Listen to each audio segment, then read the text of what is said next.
Hello my friends! In today's video we will do a study of the artist Paul Cezanne. To start with, I'm going to contour the basic composition.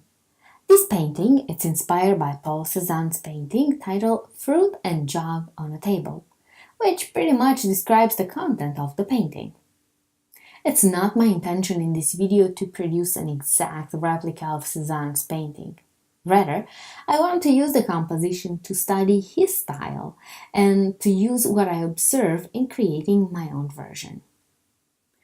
You'll see here that I have numbered the circles. Initially, I had the idea to paint them in numeric order. However, I quickly realized that it was better to paint the circles together that require similar color, as I already have the paint mixed and prepared. As you'll see, the circles that I'm painting will become fruits.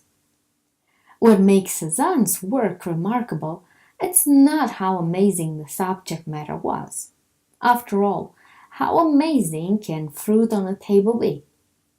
But what is remarkable is his technique. As an Impressionist painter, you're not replicating hyperrealism to create a recognizable subject. Rather, Cezanne used a multitude of colors, a variety of brushstrokes, and focused on the way the light reflected off an object to create in the mind the impression that there are fruits in the painting. Based on the shape, we can say that the first fruit that I started working on is a lemon. As I observed in Cezanne's work, he used additional color in his fruits that we would not usually associate with that fruit. Keeping with the style, you see the obvious lemon color of yellow, but I have also used red and green for shadowing. These shadows also help to define the round or curved surface of the fruit. When I'm finished with the fruit, in addition to the lemon, there will be a few pieces that will clearly represent an apple. However, some others, such as the one I'm working on now, have less recognizable feature that distinguish them as a specific fruit. Perhaps, based on the color, this one can be an orange, or perhaps someone will see a persimmon rather than an orange. This is one of the fun aspects of painting in Impressionist style. You can guide your viewers in a direction without establishing with absolution what they see. It is here you give the viewers of your art reason to engage in discussion, and the variety of perspective on what they see can be insightful and interesting. When working on each piece of fruit, you will notice a similar style. There are multiple layers on top of layers, each color receiving a few brushstrokes, followed by a layer on top of another color. With each layer, I'm working little by little towards the goal of giving the fruit the appearance of a round shape. Using your highlights and shadows, it's the key to achieving the three-dimensional look. As an example of this, on the fruit I'm working on right now, you see a dark circle with some white surrounding it. This gives the impression that this is the top of the apple, around the right side and a little bit on the bottom. I use a black color to create a sense of volume. Now I'm working on the final two pieces of fruit. I want these two fruits to appear to be in the background. In order to accomplish this, I make the fruits that I want to appear to be in front brighter in color, and the fruits that I want to be in the back darker in color. By being brighter, the front fruits appear to have the light hitting them directly. Additionally, using black paint, I create darkened out areas around the brighter fruits to create the illusion of shadows from the front fruits.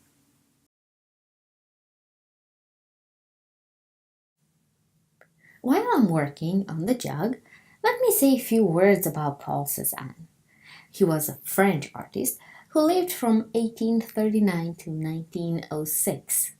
His style is considered Post-Impressionist, and he is attributed as creating a sort of bridge between the 19th century Impressionism and the 20th century modern art, such as Cubism. Both Matisse and Picasso remarked that Cezanne is the father of us all. Unlike many artists who struggle financially throughout their career, money was not an issue for Cezanne, as his father was a successful banker who afforded him financial security, as well as left him a sizable inheritance. Cezanne's artwork had four main periods: the Dark Period, Impressionist period, Mature period, and the Final period.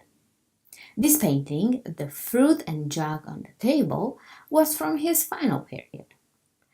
He once said regarding his attraction to fruit in his art, "As to flowers, I have given them up. They wilt immediately. Fruits are more reliable." I can only assume that he was talking about the flowers and fruits as the actual subject he was using to paint. It makes me wonder how long he worked on his painting if the flowers wilted in the process. Who knows, but it's fun to speculate. I've started working on a background. I'm using the same color palette that I used in the jug. However, I have brightened them up a bit by adding white paint. It is not often that I think of a background of a painting as the best example of an artist's style, but in this case, the painting background goes a long way in illustrating Cezanne's overall style. Personally, I will describe it as fast and spontaneous brushstrokes. There is overlapping of colors, but not the blending that is so common with backgrounds. In some regards, it leaves the impression that the background is unfinished or abandoned. I can see how this style could be misunderstood, and being misunderstood by the critics can be hard on one's career. For years, Cezanne's submissions were rejected by the Paris Salon, the premier art event in Western civilization for over 150 years. At one point, the people of the town he lived in left copies of an article ridiculing him with an added note asking him to leave the town he was dishonoring. I wonder what those critics would say today if they knew that one of Cezanne's paintings, The Card Player, sold in 2011 for $250 million. At the time, it set the record for the most expensive artwork ever sold. It holds now the number 3 spot, but not too bad for an oft-misunderstood and ridiculed artist in his days. We are now reaching the final stage of our painting. The main subjects and the background are complete. Now it's time to work on the table, and more specifically, the tablecloth. I'm using black with a touch of blue mixed in. This creates a bold contrast with the rest of the colors in the painting. With this color, I'm going to do several finishing techniques. For one, I'm going to trace the outside of the table, some of the fruits, and the plate on the table. This works to create a visual separation between the table and the objects on the table with the background. Additionally, I'm working on a variety of undefined shapes that make up the pattern on the tablecloth. And lastly, I will trace the contour on the jug, as well as place some shadows on the wall. Just like this. It looks like a big number 9. Or it's just me saying that. Anyways, I will continue with the rest of the pattern. So, as we are finishing up, I'm curious how many of you knew of Paul Cezanne's work already? And if you are a painter, are you going to try to do your own version?